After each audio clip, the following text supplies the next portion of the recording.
نبی مکرم صلی اللہ علیہ وسلم کے 4 حقوق، 4 حق ہیں نبی کے۔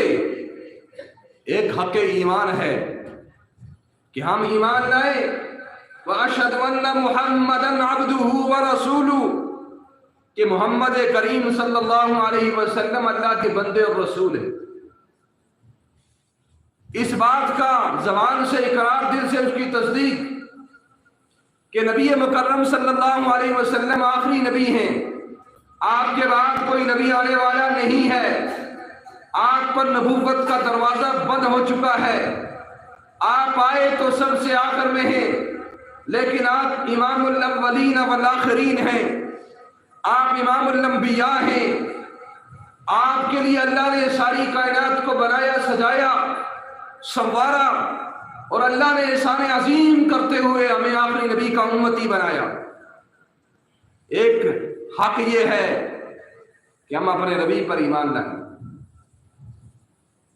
دوسرا حق یہ ہے کہ ہم نبی سے محبت کریں، نبی کا ادب کریں، احترام کریں، نبی پر درود پڑھیں، نبی کا ذکر آئے تو زبان سے کہیں صلی اللہ علیہ وسلم۔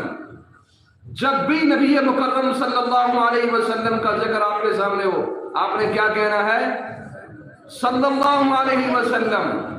جو شخص ایک مرتبہ نبی پر درود پڑھتا ہے اس کے 10 گناہ معاف ہوتے ہیں، 10 نیکیاں اس کی ملتی ہیں، اور 10 درجات اس کے بلند ہوتے ہیں۔ تو ہمیشہ ہمیں نبی مکرم صلی اللہ علیہ وسلم کا ذکر کرنا چاہیے، نہیں آپ پر درود پڑھنا چاہیے، آپ پر آپ کے ساتھ محبت کا رشتہ ہونا چاہیے، ادب و احترام کا رشتہ ہونا چاہیے۔ جب اللہ کے نبی کے ساتھ محبت ہوگی تو پھر نبی کی سنت کو دل میں جگہ ہم دیں گے۔ اگر ہم نے نبی کی سنت کو دل میں جگہ نہیں دی، ہم نے نبی کی ایک سنت پر عمل نہیں کیا، تو یہ حق ادا نہیں ہوگا۔ ایک سنت، ایک مسواک کی سنت ہے، وہی اتنی قیمتی ہے۔ اس گئے گزرے دور کے اندر اللہ کے پیغمبر صلی اللہ علیہ وسلم نے فرمایا من تمسک بسنتی عند فساد امتی فلہ اجر 100 شہید۔ اس دور کے اندر جو نبی کی ایک سنت پر عمل کرے گا اسے 100 شہیدوں کا ثواب ہے۔ شہیدوں کے درجے کو تو نہیں پہنچ سکتا، لیکن ثواب ملتے ہیں، ملے گا اسے، کیونکہ یہ فتنے کا دور ہے، یہ بے حیائی کا سیلاب بہتا ہے، یہود و ہنود کی یلغار ہے، دجالی میڈیا منہ کھولے کھڑا ہے جو امت کو گمراہ کرنے پر لگا ہوا ہے۔ اس دور میں کامیاب لوگ وہ ہیں جو نبی کے دامن کو تھام لیں، جو نبی کی کمری کو تھام لیں، جو نبی کی سنت پر آ جائیں، جو نبی کے طریقے پر آ جائیں۔ تو نبی کا دوسرا حق یہ ہوا کہ ہم نبی سے محبت کریں، نبی کا احترام کریں، ادب کریں، اور تیسرا حق یہ ہے کہ ہم نبی کی اتباع کریں۔ اتباع رسول در حقیقت اللہ کی اتباع ہے۔ جو کچھ اللہ کے رسول نے دیا اسے لے لو، جس سے منع کیا فما نہاکم عنہ فانتہوا سے رک جاؤ۔ جو عمل نبی نے بتایا ہے اسے کرو، جس چیز سے نبی نے روکا ہے رک جاؤ۔ یہ اتباع ہے، یہ تابع داری ہے۔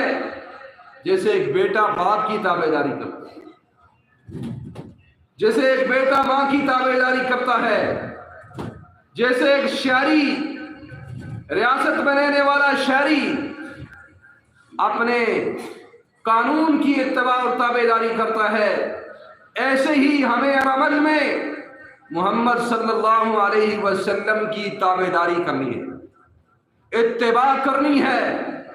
یہ نبی کا حق ہے ہمارے اوپر۔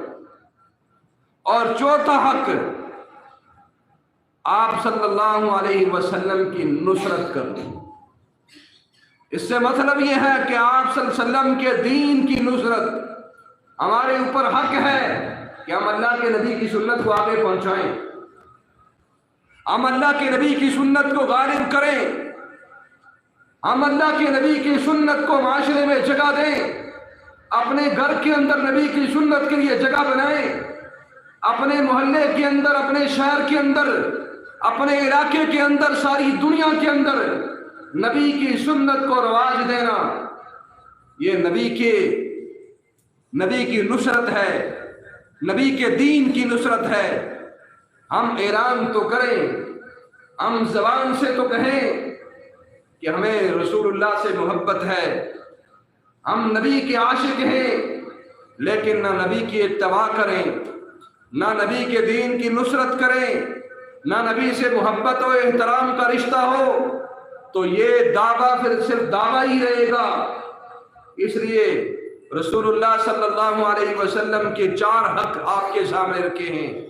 ایک حق یہ ہے کہ نبی مکرم صلی اللہ علیہ وسلم پر ایمان لائے، دوسرا حق آپ کا ادب و احترام، آپ سے محبت، اور تیسرا حق آپ کی اتباع، اور چوتھا حق آپ کی نصرت کا حق ہے۔